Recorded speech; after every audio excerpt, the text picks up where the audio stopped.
बच्चों, मेरा नाम है मोहित और आपका स्वागत है हमारे यूट्यूब चैनल हिस्ट्री चैंपियन में। तो जैसा कि आप जानते हो, आपका जो पेपर होने वाला है सिलेक्टेड पॉलिटिकल सिस्टम का, उससे संबंधित जितने महत्वपूर्ण प्रश्न है सारे सारे आपको करवाने वाला हूँ। उसका अगला महत्वपूर्ण प्रश्न आपका जापान की डायट, संसद की संरचना, शक्तियों व कार्यों का वर्णन कीजिए। किसके बारे में? Discuss the composition, power and function of Japanese diet. अब ये डाइट होती क्या है? भारत के अंदर संसद है, लोकसभा व राज्यसभा होते हैं। उसी तरीके से जब जापान की जो संसद होती है उसको क्या बोला जाता है? डाइट बोला जाता है। तो उसकी रचना कैसी है? अब रचना कैसी है मतलब उसके अंदर कितने भाग है? जैसे अपने लोकसभा राज्यसभा होती है भारत की संसद के अंदर, उसके पास जो जापान की डाइट है उसके पास क्या क्या शक्तियां हैं, उसके क्या क्या कार्य हैं, इन सब चीजों के बारे में अपन विस्तार से देखेंगे। वीडियो को शुरू करें इससे पहले सभी बच्चों से रिक्वेस्ट है, प्लीज चैनल को जोर से सब्सक्राइब कर दो भाई। आपको पता है अपन 30,000 सब्सक्राइबर का टारगेट ले रखा है, जरूर से चैनल को सब्सक्राइब करो। आपका एक एक सब्सक्राइबर बहुत ज्यादा इंपॉर्टेंट है। आप जो वीडियो देख रहे हो ना, बस तुम्हें सब्सक्राइब करना है, 30,000 सब्सक्राइबर हो जाएंगे पूरे, है ना। करो, जितने वीडियो देख रहे हैं सबके सब सब्सक्राइब कर दो, हो जाएगा अपना काम सब्सक्राइब से। साथ साथ कोने में जो व्यू प्रोडक्ट वाला ऑप्शन है, इस पे क्लिक करके अगर फ्लिपकार्ट और मित्रा से कोई प्रोडक्ट खरीदोगे सबसे ज्यादा डिस्काउंट देखने को मिलेगा, तो जाओ और जाकर खरीद सकते हो। साथ के साथ ये जो पीडीएफ पढ़ा रहा हूँ, ये जो आपके सामने पीडीएफ पढ़ रहे हो, फ्री में हमारे टेलीग्राम चैनल पे उपलब्ध है। क्या करना आपको इसको फ्री में प्राप्त करने के लिए? प्राप्त करने के लिए आपको कुछ नहीं करना, डिस्क्रिप्शन में टेलीग्राम का जो लिंक दे रखा है उस पर क्लिक करना है। जैसे उस पर क्लिक करोगे ऊपर की तरफ हिस्ट्री चैंपियन लिखा होगा, यहाँ पर क्लिक करना है। यहाँ पर क्लिक करने के बाद में नीचे की तरफ फाइल वाला सेक्शन मिलेगा। कौन सा? फाइल वाला सेक्शन मिलेगा। इस फाइल वाले सेक्शन पे क्लिक करना है। इस पे क्लिक करने के बाद में कोने में सर्च वाला ऑप्शन मिलेगा और यहाँ पर सर्च कर लेना पॉलिटिकल साइंस। क्या? Political science. जैसे पॉलिटिकल साइंस सर्च करोगे, पॉलिटिकल साइंस थर्ड सेमेस्टर के नाम से पीडीएफ को डाउनलोड कर लेना। आपका कोई सेमेस्टर में पेपर हो, सिलेक्टेड पॉलिटिकल सिस्टम की पूरी पूरी पीडीएफ है, अच्छे से पढ़ लेना, सबका सेम सिलेबस रहता है।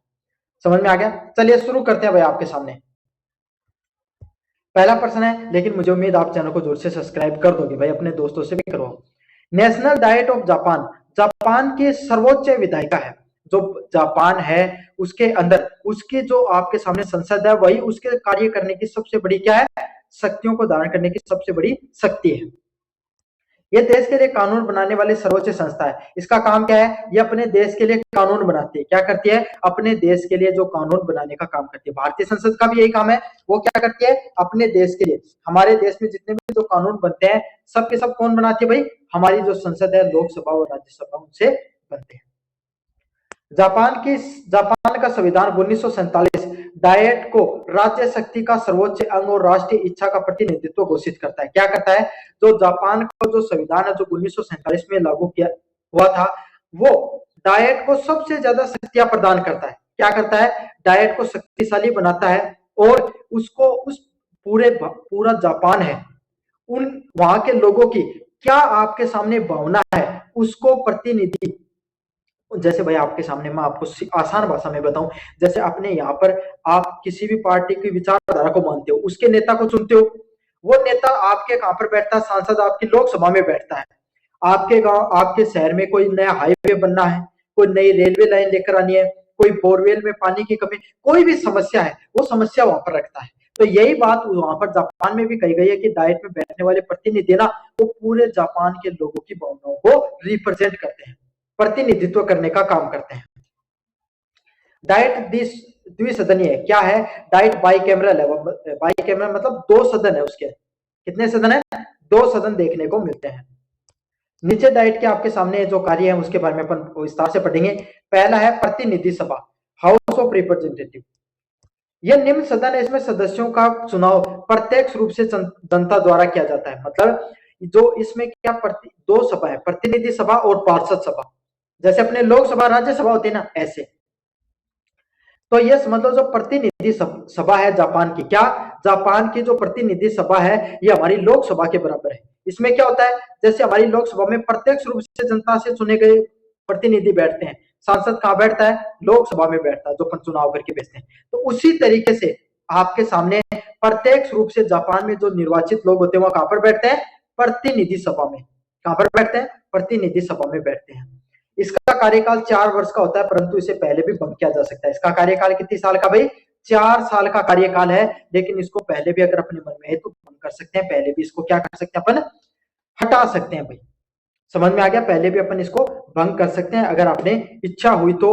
वहां के लोगों के आपके सामने जो जिन लोगों को चुनकर जो सरकार चुनी गई थी, अगर वो क्या थे अल्प मत में आए तो पहले भी उसको भंग किया जा सकता है। अगले वाली है पार्षद सभा, हाउस ऑफ काउंसलर्स। ये उच्च सदन होता है, इसमें सदस्य भी प्रत्येक चुनाव द्वारा चुने जाते हैं। क्या होता है, पार्षद सभा उच्च सदन होता है, बड़ा सदन होता है। बड़ा सदन मतलब क्या होता है, आपके सामने साइज में बड़ा नहीं होता है, मतलब उसको वहां पर क्या होते हैं, ये इसके सदस्य भी प्रत्येक चुनाव द्वारा होते हैं, जिनका कार्यकाल कितने साल का होता है, 6 साल का होता है। कितने साल का, 6 साल का। हमारे राज्यसभा का भी कितना होता है, 6 साल का होता है। समझ में आ गया। और वो हर 3 वर्ष के बाद में आधे सेवानिवृत्त हो जाते हैं। कितने, यहाँ पर जापान का जो पार्षद सभा होती है इसमें क्या होता है, 6 वर्ष का कार्यकाल है और हर 3 साल में आधों को छुट्टी कर दी जाती है, सेवानिवृत्ति दे दी जाती है। समझ में आ गया। चलिए भाई, इस प्रकार जापान की डायट द्विसदनीय संरचना पर आधारित है। इसी प्रकार के जो जापान की जो संसद है वो दो होती है, पार्षद और प्रतिनिधि सभा। पार्षद में क्या होता है, प्रत्येक चुनाव द्वारा चुने जाते हैं, 4 साल का कार्यकाल होता है, पहले भी बंद किया जा सकता है। पार्षद सभा भी प्रत्येक चुनाव द्वारा होती है, उच्च सदन है, 6 साल का कार्यकाल होता है, हर 3 साल में आधे सेवानिवृत्त हो जाते हैं। समझ में आ गया आपको अच्छे से। चलिए अगले वाले पॉइंट की तरफ बढ़ते हैं, डाइट की शक्तियां, पावर ऑफ डाइट। डाइट के पास क्या क्या शक्तियां होती है भाई। पहली है विधायी शक्ति। डाइट को कानून बनाने की सर्वोच्च शक्ति होती है। डाइट के पास कौन सी शक्ति होती है भाई, वो कानून बना सकती है। कोई भी नियम कायदा, जो भी कानून उसको बनाना हो वो बना सकती है। कोई भी कानून को डाइट की स्वीकृति के बिना लागू नहीं हो सकता। मतलब अगर जापान में कोई भी कानून लागू करना है तो संसद, वहां की डाइट, पार्षद सभा और प्रतिनिधि सभा दोनों से उसको अनुमति लेनी होती है, तभी वो आपके सामने क्या है, कानून लागू हो सकता है। उसको कानून को लागू करने के लिए वहां पर क्या लेनी पड़ेगी, स्वीकृति लेनी पड़ेगी। समझ में आ गया अच्छे से। चलिए अगले वाली होती है वित्तीय शक्तियां, फाइनेंशियल पावर।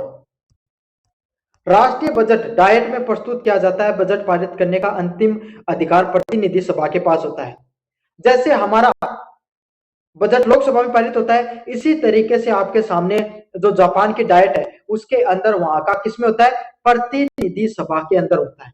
कहां पर होता है, वहां पे उनका जो बजट कहां पर पारित होता है, प्रतिनिधि सभा के अंदर होता है। समझ में आ गया अच्छे से। और इसी के अंदर पारित होगा, उसके अलावा कहीं पर उसको प्रस्तुत नहीं किया जा सकता। प्रधानमंत्री का चयन, डाइट प्रधानमंत्री का चयन करती है। दोनों सदनों में मतभेद हो तो प्रतिनिधि सभा को निर्णय अंतिम होता है। मतलब डाइट है ना, डाइट ही क्या करती है, प्रधानमंत्री को चुनती है। किसको चुनती है, जो जापान का जो प्रधानमंत्री होता है उसको कौन चुनती है भाई, डाइट चुनती है। संसद चुनती है, हमारे भी लोकसभा के द्वारा ही चुना जाता है। यदि दोनों में मतभेद हो, डाइट और प्रतिनिधि में, अगर आपके सामने डाइट नहीं, प्रतिनिधि और पार्षद सभा, उच्च सदन और निम्न सदन में अगर कोई कोई आपने कोई कानून डाला, प्रतिनिधि सभा सभा है जो जापान की, वहां से पारित हो गया, लेकिन पार्षद सभा वाले मना कर दिए, है ना, और ये काफी दिन से मामला अटका रहा, तो अंतिम निर्णय किसका माना जाएगा, प्रतिनिधि सभा का। किसका, जापान की जो प्रतिनिधि सभा होती है उसका निर्णय अंतिम माना जाता है। चलिए अगले वाला प्रश्न है संधियों की स्वीकृति। जो अलग अलग प्रकार की जो संधियां होती हैं उनकी स्वीकृति कौन देता भाई, जो प्रतिनिधि सभा है या जो डाइट है वही देती है, वो भी देती है। सरकार द्वारा की गई अंतरराष्ट्रीय संधियों को डाइट की स्वीकृति आवश्यक होती है। मतलब अगर भारत और जापान के बीच में कोई संधि हो रही है, जापान अमेरिका के बीच में कोई संधि हो रही है, जापान चीन के बीच में कोई संधि हो रही है, तो पहले वो संसद से पारित होना जरूरी है। संसद के लोग जब ये कहेंगे कि हाँ दे दो भाई संधि, अगर आप देना चाहते हो, तभी वो संधि लागू होगी, वरना वो संधि लागू नहीं होती। समझ में आ गया। तो सरकार द्वारा कोई भी अंतरराष्ट्रीय संधि की जाती है, वो वहां की डाइट से उसको स्वीकृति मिलना जरूरी होता है। क्या होता है, वहां की डाइट से उसको स्वीकृति मिलना आवश्यक होता है। चलिए अगले वाले प्रश्न की बात करें, संविधान संशोधन की भूमिका। संविधान संशोधन में प्रस्ताव डाइट के दोनों सदनों में विशेष बहुमत से पारित होना आवश्यक है। क्या है, संविधान में जो संशोधन होता है उसका प्रस्ताव जो दोनों सदन होते हैं, प्रतिनिधि सभा और आपके सामने जो दूसरी होती है पार्षद सभा, दोनों से आपके सामने क्या होना चाहिए, विशेष बहुमत से पारित होना चाहिए। समझ में आ गया। विशेष बहुमत स्पेशल मेजोरिटी से पास होना चाहिए, ये आम मेजोरिटी से अलग होता है। समझ में आ गया। तो संविधान का जो संशोधन है वो दोनों सदनों से पारित होना आवश्यक होता है। अब डाइट के क्या क्या कार्य होते हैं? कानून का निर्माण करना। तो अक्सर संक्षेप में पढ़े तो कानून का निर्माण करती है। मैंने आपको बताया कोई भी कानून है, चाहे कोई संविधान में संशोधन करना हो, दोनों के दोनों करने के लिए आपके सामने डाइट की, चाहे प्रतिनिधि सभा हो चाहे पार्षद सभा हो, दोनों से उसको क्या पारित होना आवश्यक होता है। तो कोई भी जापान में नया कानून लागू होता है तो उसको कौन लागू करती है? वहां की डाइट लागू करती है। अगले वाला पॉइंट है कार्यपालिका पर नियंत्रण रखना। किस पर? वहां पे जो कार्यपालिका है उस पर कंट्रोल कौन करती है? डाइट कंट्रोल करती है। कौन करती है वहां की कार्यपालिका पर नियंत्रण? डाइट है, उसका कंट्रोल देखने को मिलता है। किसका? जो वहां की डाइट होती है उसका आपके सामने क्या है? कंट्रोल देखने को मिलता है। बजट पारित करना एवं वित्तीय नियंत्रण करना। क्या करना? अलग अलग प्रकार के जो बजट होते हैं उनको पारित करना और वित्तीय रूप से, फाइनेंशियली रूप से कंट्रोल करना। समझ में आ गया? जो भी बजट होता है उसको डाइट के द्वारा पारित किया जाता है और फाइनेंशियली भी कंट्रोल किया जाता है। भाई ऐसे नहीं कि आप हर कहीं पैसा खर्च कर रहे हो, नहीं, आपको सही जगह पर पैसा खर्च करना पड़ेगा और उसका ब्यौरा कहां पर देना पड़ेगा? संसद में देना पड़ेगा। ये डाइट तय करती है। समझ में आ गया? तो बजट को पारित करना और वित्तीय नियंत्रण करने का काम किसका है? डाइट का होता है। प्रधानमंत्री का चुनाव करना। प्रधानमंत्री होता है भाई आपके सामने, उसका भी चुनाव कौन करती है? डाइट ही चुनाव करती है। समझ में आ गया? और खास करके प्रतिनिधि सभा करती है। जनमत का प्रतिनिधित्व करना, जो जनता की जो भावना है, वहां के चुने गए लोग आपके सामने डाइट में बैठते हैं और उन्हीं के लोगों की क्या भावना है, उनकी क्या आपके सामने भाई विचारधारा है, उनकी क्या कमियां है, कहां पर विकास करना है, सबके सब डाइट के अंदर, प्रतिनिधि सभा के अंदर देखा जाता है। पार्षद के अंदर भी, पार्षद सभा के अंदर भी देखा जाता है। जापान की डाइट देश की सर्वोच्च विधायिक संस्था है। मतलब जापान की जो डाइट है वो जापान की सबसे बड़ी संस्थाओं में से एक है। ये लोकतंत्र शासन प्रणाली का आधार स्तंभ है। ये क्या है? वहां का जो लोकतंत्र होता है, वहां की शासन प्रणाली है, उसके लिए आधार स्तंभ के रूप में काम करती है। कैसे काम करती है? वहां के एक मुख्य आधार स्तंभ के रूप में काम करती है। इसकी द्विसदनीय संरचना, मतलब बाई कैमरल स्ट्रक्चर है। प्रतिनिधि सभा, पार्षद सभा उसको और उत्तरदायित्व बना सकती है। एक सभा के लोग गलत फैसला ले सकते हैं, दूसरे वाले उसको सुधार सकते हैं।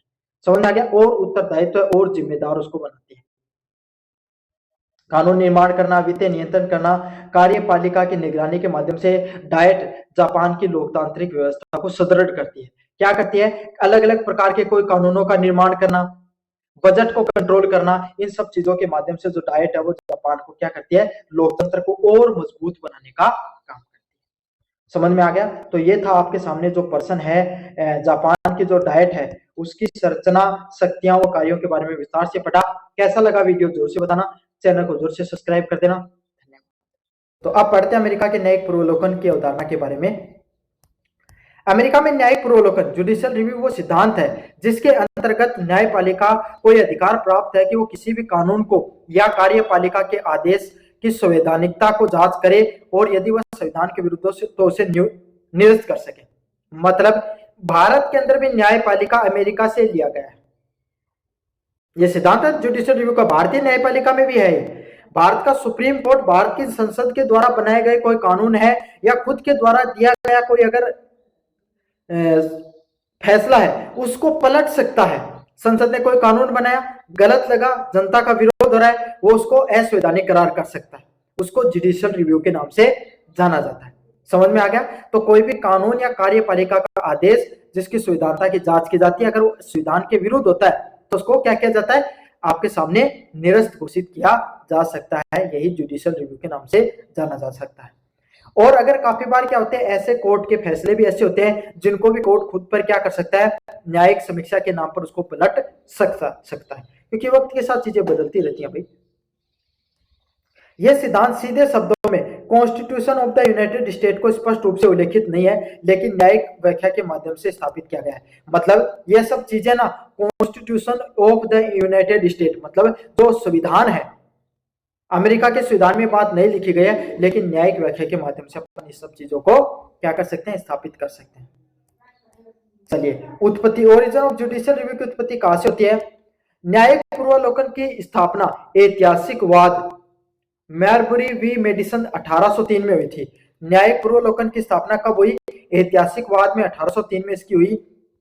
उस समय मुख्य न्यायाधीश जॉन मार्शल ने निर्णय दिया था यदि कोई कानून संविधान के विरुद्ध है तो सर्वोच्च न्यायालय उसको असंवैधानिक घोषित कर सकता है। तो भाई ये नाम याद कर लो, जॉन मार्शल, वो पहले अमेरिका के आपके सामने क्या थे, मुख्य न्यायाधीश थे, जिन्होंने कह दिया अगर संसद है ना वही सर्वशक्तिशाली नहीं है, हमारे पास भी शक्तियां है, अगर आपने कोई गलत फैसला बनाया और जनता उसका विरोध कर रही है तो हम उसको क्या कर सकते हैं, असंवैधानिक घोषित करके उसको कैंसिल कर सकते हैं, उसको हटा सकते हैं। समझ में आ गया? तो यही है, जॉन मार्शल ने यह कहा कि कोई भी कानून अगर संविधान के विरुद्ध होगा ना तो हम उनको असंवैधानिक घोषित कर देंगे, अपने आप को सबसे ज्यादा शक्तिशाली मत समझना। इसी निर्णय से जो न्यायिक पूर्वावलोकन की परंपरा प्रारंभ हुई और ये अमेरिका न्यायपालिका की प्रमुख शक्तियां बन गई। क्या हुई? यही जो सिद्धांत है, इससे क्या न्यायिक पूर्वावलोकन की जो परंपरा है कि अपन फिर से अपन क्या कर सकते हैं, संसद के द्वारा बनाए गए कानून को पलटने का जो अधिकार रखते हैं, उस वो क्या आपके सामने वो शक्ति है, वो परंपरा वहीं से पड़ती है। और न्यायपालिका है, उसके पास संसद को भी कंट्रोल करने की शक्तियां आ जाती है, और ये शक्तियां भारत में भी हैं। समझ में आ गया? हमने न्यायपालिका का सिद्धांत कहां से लिया है? भारत से लिया है। अब धीरे धीरे कंपटीशन के लिए पढ़ाना शुरू करूंगा, बस आप तो पढ़ते रहा करो मेरे से। एक बार सारे विद्यार्थी स्पैम कर दो, क्या कंपटीशन में पॉलिटी की, राजनीति विज्ञान की क्लासेस जब शुरू करते हैं नहीं करते हैं, अगर आप सब बच्चों की कमेंट आ जाएंगे तो मैं जल्दी शुरू कर दूंगा। न्यायिक पूर्वावलोकन की विशेषताएं। न्यायिक पूर्वावलोकन की क्या विशेषताएं होती हैं? संविधान की सर्वोच्चता की रक्षा, कि ना तो संसद बड़ी है, ना सर्वोच्च न्यायालय बड़ा है, ना कार्यपालिका बड़ी है, कोई बड़ा नहीं है, संविधान सबसे बड़ा है। समझ में आ गया? कोई एक पद बड़ा नहीं है, कोई एक व्यक्ति बड़ा नहीं है, कोई बड़ा नहीं है, संविधान सबसे बड़ा है। और वो शक्तियां कैसे, संविधान सबसे बड़ा कब होगा? जब उसकी जितनी भी संस्थाएं हैं वो एक दूसरे के जो पावर होती है, एक दूसरे की शक्तियों को बैलेंस करती रहे। क्या करती रहे? बैलेंस करती रहे, तभी जो न्यायिक पूर्वावलोकन है वो शक्ति होती है जो संसद की शक्तियों को क्या करती है, बैलेंस करने का काम करती है और संविधान को सर्वोच्चता का पद देती है। विधायी पालिका और कार्यपालिका पर नियंत्रण। संसद और जो आपके सामने जो कार्यपालिका है उन लोगों पर नियंत्रण होता है। इस नियम के आधार पे क्या होता है, उन लोगों पर आपके सामने न्यायिक पूर्वावलोकन के सिद्धांत से क्या हो जाता है, उन पर नियंत्रण होता है। नागरिक अधिकारों की सुरक्षा। जितने भी जो नागरिक होते हैं उनके जो अधिकार होते हैं, जितने भी जो नागरिक होते हैं भाई, उनके जो अधिकार होते हैं, उनके अधिकारों की भी रक्षा होती है। क्या होती है? उनके अधिकारों की भी रक्षा देखने को मिलती है। क्यों? क्योंकि संसद तो पता नहीं कोई भी कानून बना देगी, उनके मौलिक अधिकारों के विरुद्ध कानून बना देगी, उनके मन में आएगा वैसा करेगी, लेकिन जनता तो विरोध करती रह जाएगी। उसका फैसला कहां पर होगा? तो उसका फैसला सर्वोच्च न्यायालय पर होगा। जनता है, संविधान है, वो सर्वोच्च हो गया इससे, और वहां के चुने हुए प्रतिनिधि, उनकी शक्तियां थोड़ी आपके सामने कंट्रोल में आती है। न्यायपालिका की स्वतंत्रता का प्रमाण। और इससे क्या होता है भाई, न्यायपालिका ना वो इंडिपेंडेंट भी रहती है, कोई भी उसको कंट्रोल नहीं कर सकता। क्यों? क्योंकि अगर नेता उसको कंट्रोल करने लग जाएंगे, राजनेता, तो राजनेता तो अपने स्वार्थ में देखना चाहते हैं। कौन आदमी ये नहीं चाहेगा कि भाई कौन व्यक्ति, कौन पार्टी, कौन सत्ता में नहीं चाहेगा कि मैं हमेशा सत्ता में रहूं। सभी चाहते हैं। सत्ता का लालच ऐसा है जैसे शेर के मुंह के खून लगना, एक बार लग गया तो इंसान उसको आनंद में हमेशा आनंदित रहना चाहता है ना? तो इससे क्या, उसको क्या मतलब है, जनता की भलाई हो नहीं हो, वो तो एक बार सत्ता में आएगा फिर हमेशा बना रहेगा, और जो न्यायपालिका उसको कंट्रोल में कर लेगा। लेकिन ऐसे कुछ नियम हैं, वो क्या करते हैं, न्यायपालिका को ज्यादा शक्तिशाली बनाते हैं। क्षेत्र का प्रयोग, स्कोप एंड एप्लीकेशन। कांग्रेस द्वारा पारित कानूनों की जांच करना। जो कांग्रेस है, वहां की जो संसद है, वहां की संसद कांग्रेस बोला जाता है। कांग्रेस पार्टी नहीं अपनी भारत वाली, नहीं, वो जैसे अपनी भारत की संसद बोलते हैं, वहां की संसद को कांग्रेस बोला जाता है। समझ में आ गया? वहां पर जो जितने भी जो कानून पारित होते हैं, सब के सब कानूनों की क्या की जाती है, जांच करता है। कौन? न्यायपालिका। समझ में आ गया? राष्ट्रपति के आदेशों की समीक्षा। अब थोड़े दिन पहले डोनाल्ड ट्रंप ने क्या कर दिया था, वो टैरिफ लगा दिया था भारत पे और अन्य देशों पर। तुरंत उसने न्यायपालिका ने पलट दिया, वो लोग असंवैधानिक है, ये संविधान के अनुरूप ही नहीं बनाया गया, तो क्या करना पड़ा, रद्द करना पड़ा। डोनाल्ड ट्रंप का मुंह इतना सा हो गया उससे। समझ में आ गया? तो यही है, राष्ट्रपति अपनी मन मर्जी के अनुरूप कोई भी कानून नहीं बना सकता। उसकी समीक्षा वहां के कोर्ट कर सकते हैं और रद्द भी कर सकता है वहां की कोर्ट। राज्य सरकार के कानूनों की समीक्षा करना। अच्छा, वहां पे राष्ट्रपति अकेला ही आपके सामने मजबूत नहीं है, वहां के राज्य है ना, छोटे छोटे राज्य, उनके पास भी बहुत ज्यादा शक्तियां होती हैं। वो स्वतंत्र है। समझ में आ गया? तो वहां के राज्य सरकारों के कानून भी क्या कर सकते हैं, कानूनों की भी समीक्षा हो सकती है। Supreme court of United state अंतिम रूप से निर्णय देने वाले सर्वोच्च न्यायिक प्राधिकरण है। क्या है? जो सुप्रीम कोर्ट ऑफ अमेरिका है, जो अमेरिका का जो सुप्रीम कोर्ट है, वो ऐसे उसका फैसला अंतिम माना जाता है। क्या माना जाता है? उसका फैसला अंतिम माना जाता है। सर्वोच्च न्यायिक प्राधिकरण है, उसमें संघीय न्यायालय भी सीमित रूप से शक्तियां का प्रयोग करते हैं। अच्छा, इसके अतिरिक्त जो निम्न सदनीय, जैसे अपने हाई कोर्ट होते हैं ना, ऐसे वहां पर निम्न सदनीय संघीय न्यायालय होते हैं। जैसे अपने हाई कोर्ट होते हैं उसी के प्रकार उनके पास भी शक्तियां होती हैं। वो भी राज्य के द्वारा बनाए गए कोई भी कानून है उसका न्यायिक पूर्वावलोकन कर सकते हैं। इसकी आलोचना क्या की जाती है? पहले है न्यायालय की शक्तियां अत्यधिक बढ़ जाती हैं। इससे क्या है, संसद की शक्तियां कहीं कमजोर होती हैं। राष्ट्रपति है जो जनता का प्रतिनिधि होता है, उसकी शक्ति आपके सामने कहीं ना कहीं कमजोर होती है। और लोकतंत्र बात इसकी करता है कि भाई जो वहां की जो जनप्रतिनिधि हैं, जो जनता की आवाज लेकर आते हैं, उनके पास शक्तियां ज्यादा होनी चाहिए। लेकिन सुप्रीम कोर्ट के पास ज्यादा शक्तियां होती हैं। कहीं हद तक ये ठीक भी है, आलोचनात्मक पद पॉइंट तो है, लेकिन अच्छा भी है, जनता के हित में भी है। लोकतंत्र सिद्धांत के विरुद्ध माना जाता है क्योंकि चुने गए प्रतिनिधियों को कानूनों को निरस्त कर देते हैं। क्या किया जाता है? लोकतंत्र का सिद्धांत है जो जनता के चुने गए प्रतिनिधि हैं उनकी विचारधारा को प्रमुख रूप से तवज्जो दी जाए। लेकिन वो जो क्या होता है, वहां के जो जनता के द्वारा चुने गए प्रतिनिधि हैं उनकी आवाज को दबा दिया जाता है, उनके कानूनों को निरस्त कर दिया जाता है। किसके द्वारा? सुप्रीम कोर्ट के द्वारा। तो कहीं ना कहीं इस बात पे उसकी आलोचना होती है। न्यायिक सक्रियता, जुडिशियल एक्टिविज्म के भी आरोप लगते हैं। काफी बार क्या है, अपने आप को ज्यादा शक्तिशाली दिखाने के लिए भी इस प्रकार के काम कर दिए जाते हैं। महत्व, संविधान की रक्षा का मुख्य साधन है। संविधान है, इसका महत्व न्यायिक पूर्वावलोकन का यही है कि जो जनता के द्वारा चुने गए प्रतिनिधि ना कब शक्तिशाली से शक्तिमान बन जाते हैं, सर्वशक्तिशाली बन जाते हैं, तानाशाही ना बन जाए। इसके लिए संविधान की शक्ति हमेशा बरकरार रहे, इसके लिए न्यायिक पूर्वावलोकन की जरूरत भी पड़ती है। किसकी? न्यायिक पूर्वावलोकन की जरूरत भी पड़ती है संविधान की रक्षा करने के लिए। नागरिकों की स्वतंत्रता की गारंटी, जो नागरिक जितने भी हैं उनको जो स्वतंत्रताएं मिली हैं उनकी भी गारंटी आपको मिलती है। शासन में संतुलन और नियंत्रण की स्थापना, जो शासन है उसको जो आपके सामने संतुलित और नियंत्रित करने पर भी होती है। क्यों? शासन मनमर्जी ना करने लग जाए, हर कोई कानून ना पारित करने लग जाए, इसके लिए भी काम आती है। अमेरिका में न्यायिक पूर्वावलोकन की अवधारणा लोकतांत्रिक शासन का विशेष महत्व है। क्या है? जो अमेरिका है उसके अंदर जो न्यायिक पूर्वावलोकन की अवधारणा है वो वहां की लोकतंत्र है, शासन के लिए क्या है, एक बहुत ही महत्वपूर्ण विशेषता, एक बहुत ही इंपॉर्टेंट पॉइंट है। यद्यपि यह संविधान में स्पष्ट रूप से उल्लेखित नहीं है, न्यायिक पूर्वावलोकन की अवधारणा संविधान में नहीं दी गई है, फिर भी न्यायपालिका ने इसे व्याख्या किया है। फिर भी क्या क्या है, न्यायपालिका ने इसको व्याख्या देने का काम किया है। यह सिद्धांत संविधान की सर्वोच्चता, नागरिक के अधिकारों की सुरक्षा करना और शासन के अंगों को संतुलित बनाने के लिए बहुत महत्वपूर्ण है। क्या है, यहाँ पर जो नागरिक है उनके अधिकारों की रक्षा करता है, शासन के जितने अंग होते हैं उनको संतुलित करता है, उन सब चीजों के लिए बहुत ज्यादा महत्वपूर्ण है। तो ये है बच्चों आपका अमेरिका का जो न्यायिक पूर्वावलोकन की अवधारणा। कैसा लगा वीडियो जोर से बताना, चैनल को जोर से सब्सक्राइब कर देना। धन्यवाद। कंटेंट मैंने उपलब्ध करवा रखा है। चलिए शुरू करते हैं। नेशनल पीपुल्स कांग्रेस एनपीसी चीन की सर्वोच्च विधायक संस्था है। क्या है? जो नेशनल पीपुल कांग्रेस है वो वहां की सबसे बड़ी विधायक संस्था है। चीन के संविधान के अनुसार राज्य की सत्ता का सर्वोच्च अंग highest state organ of state power है। राष्ट्रीय जन कांग्रेस में नीतियों का निर्माण करना, कानूनों का निर्माण करना, सरकार के प्रमुख पदों की नियुक्ति व केंद्रीय भूमिका निभाती है।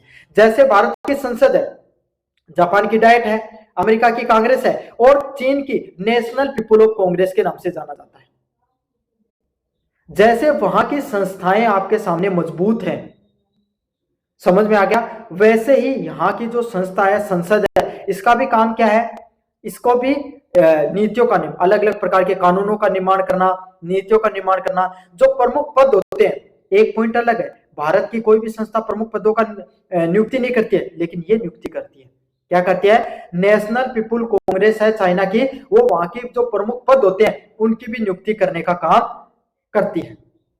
और इसको highest organ of state power के भी नाम से जाना जाता है। किसके नाम से? Highest organ of state power. राज्य की शक्ति का सबसे प्रमुख अंग किसको बोला जाता है? नेशनल पीपुल ऑफ कांग्रेस को बोला जाता है। अब इस संगठन में आपके सामने कौन सी शक्तियां होती हैं? पहली है सदस्य संख्या। राष्ट्रीय जन कांग्रेस में लगभग 300 के आसपास प्रतिनिधि होते हैं। कितने? 300 प्रतिनिधि कुल देखने को मिलते हैं। नेशनल जो कांग्रेस होती है उसमें कितने, 3000 में, गलती होगी मैं बोलने में, 3000 सदस्य होते हैं। कितने? लगभग पूरे चाइना से, चाइना छोटा तो है नहीं, बहुत बड़ा है, तो वहां से 3000 लोग चुनकर आते हैं। 3000 के आसपास प्रतिनिधि बैठते हैं। भारत के लोकसभा में कितने बताना, राज्यसभा में कितने प्रतिनिधि होते हैं बताना आप। चुनावी प्रक्रिया, प्रत्येक सदस्य प्रत्यक्ष नहीं बल्कि अप्रत्यक्ष रूप से प्रांतीय जन कांग्रेस के स्वायत्त क्षेत्रों से सैन्य इकाइयों द्वारा चुने जाते हैं। इंपॉर्टेंट पॉइंट है, यहां पर जनता द्वारा चुनाव नहीं होता है, बल्कि जो इनकी छोटी प्रांतीय छोटे छोटे राज्य होते हैं ना, वहां पर कांग्रेस है, वहां की जो जैसे अपनी विधायक पालिका है ना, जहां अपनी विधानसभा होती है, इसी प्रकार से वहां पे प्रांतीय जन कांग्रेस है।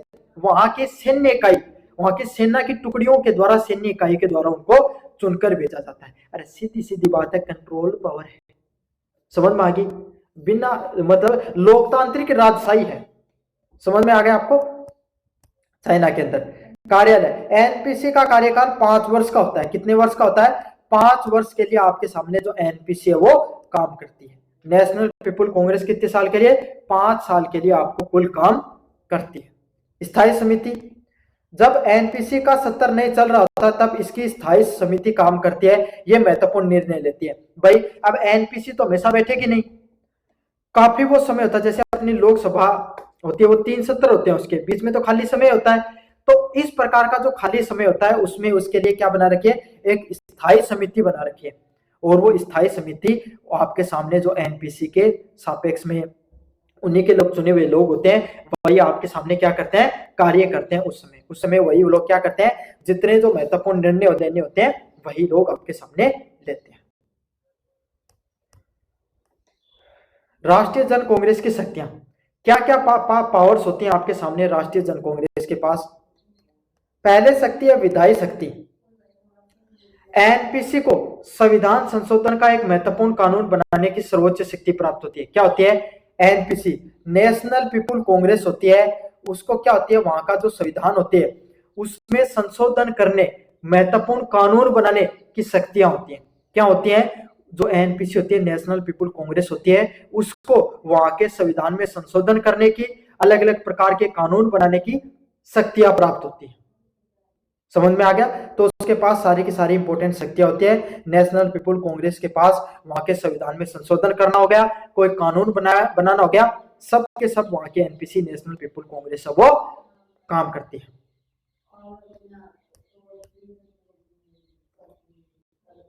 संवैधानिक संशोधन, चीन के संविधान में संशोधन केवल राष्ट्रीय जन कांग्रेस ही कर सकती है। अगर कोई वहां के संविधान में संशोधन करना है तो वहां की जो राष्ट्रीय जन कांग्रेस, वहां की संसद ही कर सकती है, और कोई इंसान नहीं कर सकता। किसी के पास शक्तियां नहीं है वहां की जो राष्ट्रीय, और हर देश की संसद ही उस देश के क्या कर सकती है? उस संविधान में संशोधन कर सकती है। तो चीन के जो संविधान होते हैं उसमें संशोधन करने का भी काम कौन करती है? राष्ट्रीय जन कांग्रेस वो करती है। कार्यपालिका की नियुक्ति, अपॉइंटमेंट ऑफ पावर्स, यह चीन के राष्ट्रपति, उपराष्ट्रपति, राज्य परिषद के प्रधानमंत्री तथा अन्य प्रमुख अधिकारियों का चुनाव व अनुमोदन करती है। क्या करती है? चीन में वहां का राष्ट्रपति की नियुक्ति कौन करेगा? ये करेगी। उपराष्ट्रपति की कौन करेगी नियुक्ति? आपके सामने कांग्रेस करेगी। वहां के प्रधानमंत्री की भी नियुक्ति कांग्रेस करती है वहां की। और वहां पर जितने प्रमुख अधिकारी होते हैं, क्या होते हैं? वहां पर जितने भी प्रमुख अधिकारी होते हैं प्रशासनिक पद से संबंधित, सबकी नियुक्ति कौन करता है? राष्ट्रीय जन कांग्रेस करती है। कौन करती है? राष्ट्रीय जन कांग्रेस है वो करती है। तो कार्यपालिका में जितने बड़े पद हो गए, जितने बड़े अधिकारी हो गए, सबकी नियुक्ति आपके सामने किसके अंतर्गत आती है? कांग्रेस खुद करती है। वित्तीय शक्तियां, फाइनेंशियल पावर, राष्ट्रीय बजट को स्वीकृति देना, आर्थिक योजनाओं को लागू करना एमपीसी का महत्वपूर्ण काम है। क्या काम है? जो राष्ट्रीय बजट होता है, क्या होता है? जो बजट जो आपके सामने पारित होता है उसको स्वीकृति देना, अलग अलग प्रकार की योजनाएं होती है, इन सबको पारित करने का भी काम किसका होता है? नेशनल पीपुल कांग्रेस का होता है, एनपीसी का होता है। समझ में आ गया? कोई बजट को स्वीकृति देना, है ना, वहां पे अगर कोई योजना लागू हो रही है तो उसको लागू करना, सबको सब किसका काम है? एनपीसी, नेशनल पीपुल कांग्रेस का काम होता है। समझ में आ गया? सब चीजें अच्छे से रट लो, एक एक पॉइंट इंपॉर्टेंट है, यही पेपर में देखने को मिलते हैं।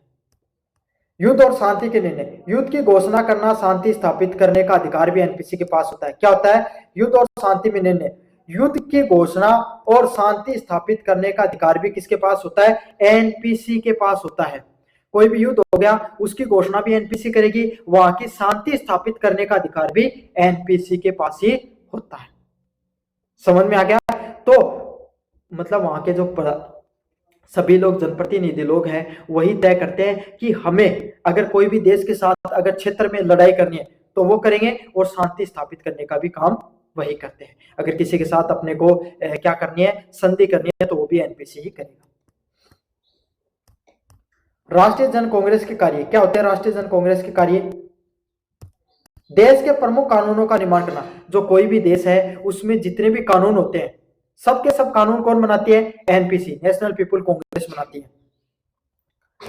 राज्य परिषद के कार्यों की समीक्षा करना, मतलब जो छोटे छोटे राज्य होते हैं ना, जो उनके जो राज्य हैं उनके अंदर को काउंसिल है, राज्य परिषद काउंसिल है, उसके कार्य क्या सही से हो रहे हैं, नहीं हो रहे हैं, उनकी भी समीक्षा राष्ट्रीय जन कांग्रेस ही करती है। कौन करती है?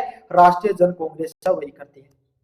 संविधान की रक्षा एवं व्याख्या में भूमिका, जो संविधान है अपना, कॉन्स्टिट्यूशन है, उसकी रक्षा करना और उसकी व्याख्या करने का भी काम किसका है?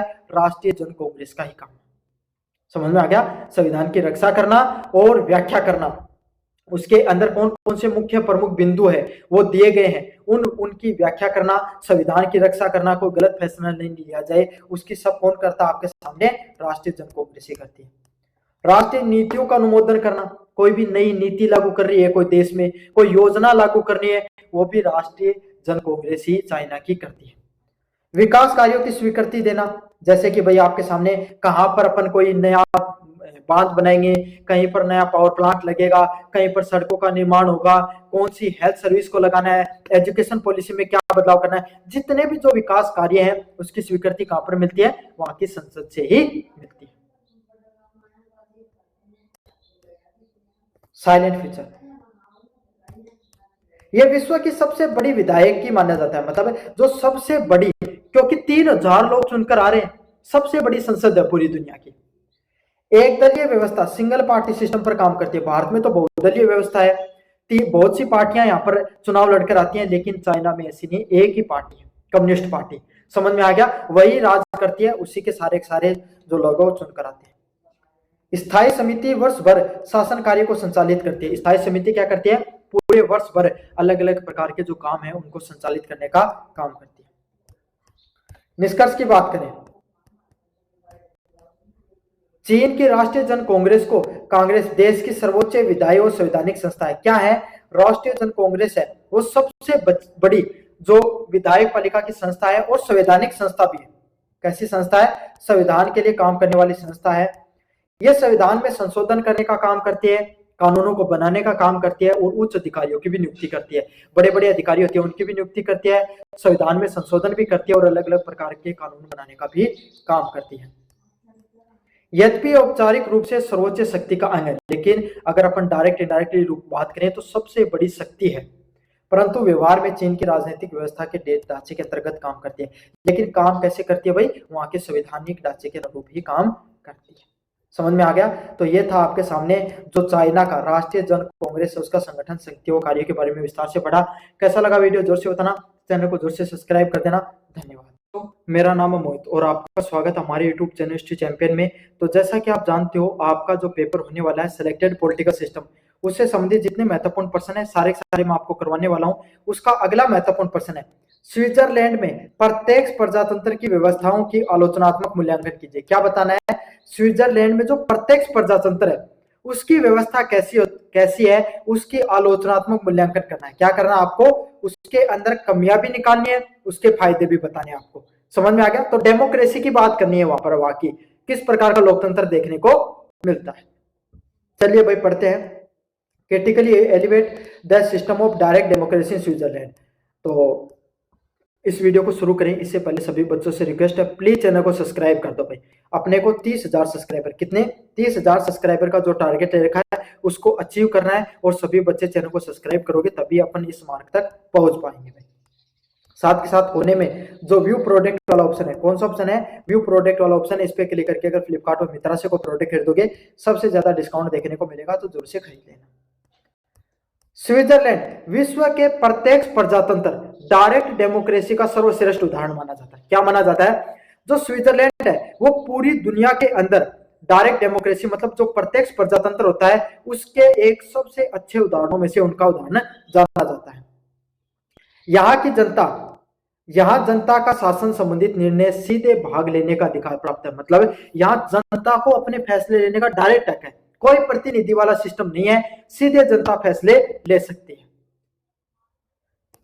स्विट्जरलैंड की संघीय प्रणाली में नागरिक न केवल प्रतिनिधि का चुनाव करते हैं बल्कि जनमत संग्रह, पहल और जन अनुमोदन रेफरेंडम के माध्यम से कानूनों का निर्माण कर सकते हैं। मतलब सिर्फ वो उनका जैसे भारत में है, भारत में अगर सरकार को नया कानून बनाना है जनता की कोई मतलब नहीं है ना, वहां के जो चुने गए प्रतिनिधि है वो अपने हिसाब से कानून का निर्माण करते हैं। लेकिन स्विट्जरलैंड में ऐसा नहीं है, वहां के चुने हुए जन प्रतिनिधि जनमत संग्रह करेंगे, मतलब अगर सरकार को कोई कानून बनाना वो वोटिंग करवाएगी कि भाई ये फैसला लेना है या नहीं लेना है।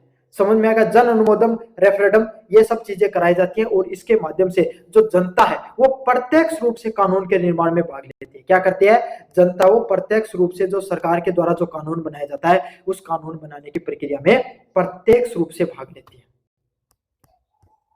चलिए, प्रत्यक्ष प्रजातंत्र के प्रमुख साधन, main instrument of direct democracy, पहला जनमत संग्रह है। संसद द्वारा पारित कानूनों को जनता की स्वीकृति के लिए प्रस्तुत किया जाता है। क्या किया जाता है, संसद के द्वारा जो अलग अलग प्रकार के जो कानून बनाए जाते हैं उनको जनता की स्वीकृति, मतलब जनता है उससे आपके सामने स्वीकृति ली जाती है, उस स्वीकृति के लिए क्या करते हैं वहां पर प्रस्तुत करते हैं। क्या करते हैं वहां पे जनता की जो स्वीकृति के लिए वहां पर उनको प्रस्तुत किया जाता है। अनिवार्य मैंडेटरी व वैकल्पिक ऑप्शन दोनों प्रकार के आपके सामने जनमत संग्रह होते हैं। कुछ ऐसे जनमत संग्रह होते हैं जहां पर जनता के हर व्यक्ति को भाग लेना जरूरी होता है, कुछ ऑप्शनल होते हैं, भाई आप लेना चाहो तो ले भी सकते हो, नहीं लेना चाहो तो ले सकते हो। तो दोनों प्रकार के जनमत संग्रह करवाए जाते हैं। समझ में आ गया, तो जनता की स्वीकृति लेने के लिए और कानून बनाने के लिए, जनता की राय जानने के लिए जो वोटिंग कराई जाती है उसको जनमत संग्रह के नाम से जाना जाता है। पहला पॉइंट अच्छे से याद हो गया। अगले वाला पॉइंट है जन पहल करना, पॉपुलर इंटीमेटिव करना। नागरिक संविधान में संशोधन का प्रस्ताव स्वयं प्रस्तुत करते हैं और यह निर्धारित संख्या में हस्ताक्षर प्राप्त हो, मतलब जैसे कि भाई अपन जो भारत के लोग हैं सब ने यह आपके सामने एक साइन करके दिया कि भारत में जो फ्रीबीज बट रही है, ये मुफ्त में जो सरकार रेवड़ियां बांट रही है ना, इनको बंद किया जाए, है ना, और सबने साइन करके सरकार के पास दे दिया, और जनता सरकार उस पर क्या करेगी आपके सामने फैसला लेगी। लेकिन वो फैसला कैसा होगा आपके सामने, निर्धारित संख्या में लोगों के हस्ताक्षर होने चाहिए उस पर। समझ में आ गया, तो इस प्रकार की प्रणाली कहां पर देखने को मिलती है, स्विट्जरलैंड पर देखने को मिलती है। वहां की जनता के सभी लोगों की, अगर बहुत सारे लोगों की एक जैसी भावना है, वो एक कानून बनाकर उस पर हस्ताक्षर कर सरकार के सामने प्रस्तुत कर सकते हैं, और सरकार उस संविधान में संशोधन कर सकती है या कानून में निर्माण कर सकती है। समझ में आ गया, तो देखो डायरेक्ट जनता कानून बना सकती है, इतना अधिकार है। जन पहल, जनता की पहल होती है उसके अंदर। अगले होते हैं लैंड्स ग्रेमाइडेड। क्या होता है, कुछ कैंटनों में नागरिक खुले मैदानों पर एकत्रित होकर सीधे मतदान करते हैं, प्रत्यक्ष लोकतंत्र की प्राचीन स्वरूप है। भाई पहले तो इतनी जनसंख्या नहीं हुआ करती थी, तो जनता क्या बड़े बड़े मैदानों में इकट्ठे होकर डायरेक्ट मतदान किया करती थी, और वही चीज आज के समय में चलती है स्विट्जरलैंड में। उसको लैंड्स गेमाइडेड के नाम से जाना जाता है। किसके नाम से, लैंड्स गेमाइडे के नाम से जाना जाता है, जहां पर जनता खुले मैदानों पे खड़ी होकर क्या करती है, मतदान करती है। और यही पहले का जो पहले प्राचीन जो लोकतंत्र हुआ करता था उसके स्वरूप के रूप में इसको जाना जाता है। प्रत्यक्ष प्रजातंत्र की विशेषता, डायरेक्ट डेमोक्रेसी की क्या क्या विशेषताएं होती हैं। पहला, जनता की सीधी भागीदारी। भाई जनता है, वहां की सरकार के द्वारा बनाए गए कानून होते हैं, कोई नियम हो गया, कोई कायदा हो गया, उसमें सीधा हिस्सेदारी दिखा सकती है।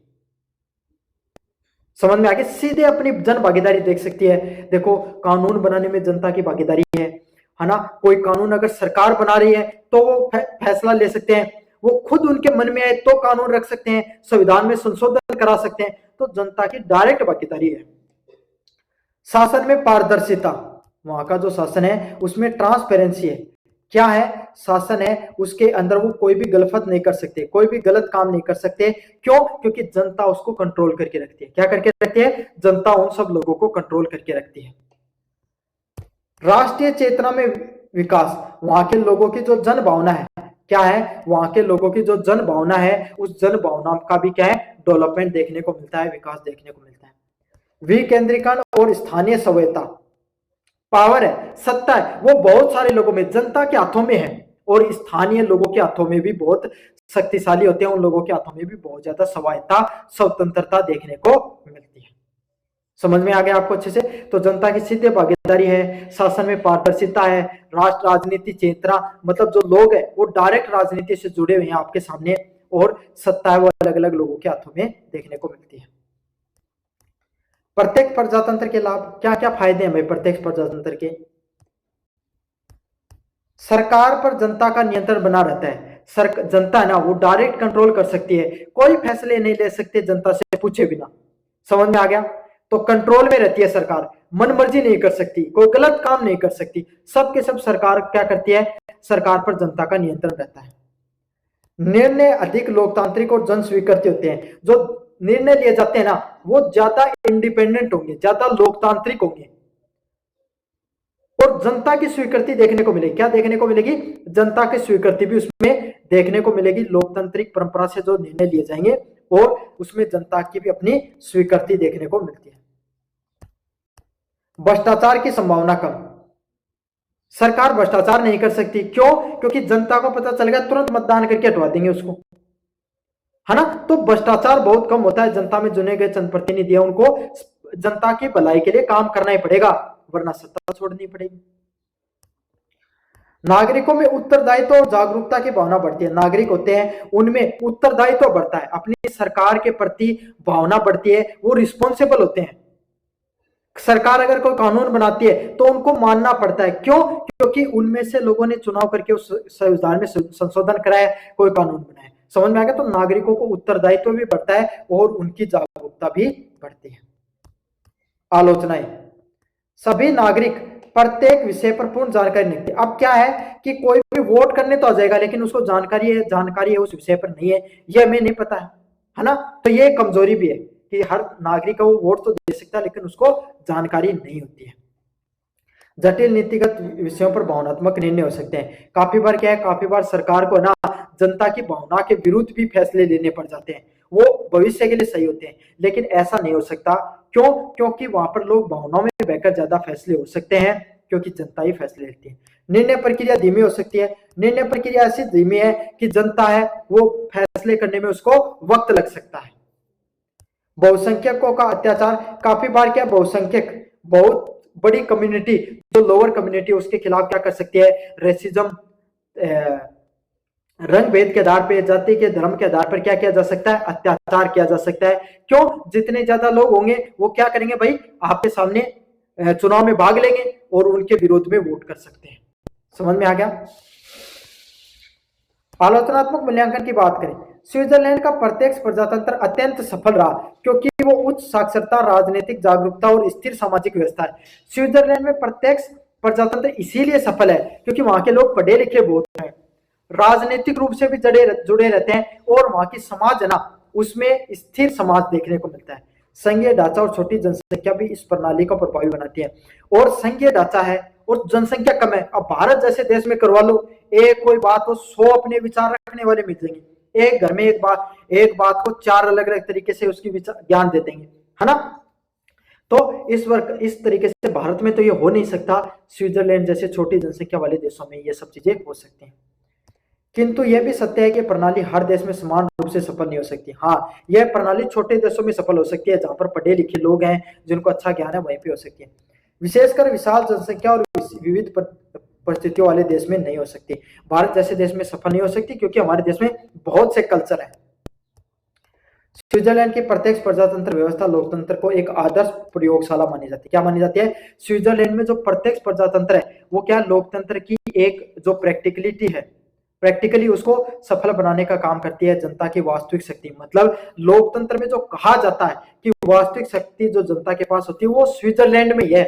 बाकी देशों में ऐसा बहुत कम देखने को मिलता है। क्यों? हम अपने जनप्रतिनिधि को चुन के बैठते हैं, उनके मन में आती है, वो वोट लेते हैं तब तो ऐसे करके लेते हैं और फिर आपको ऐसे फेंक देते हैं।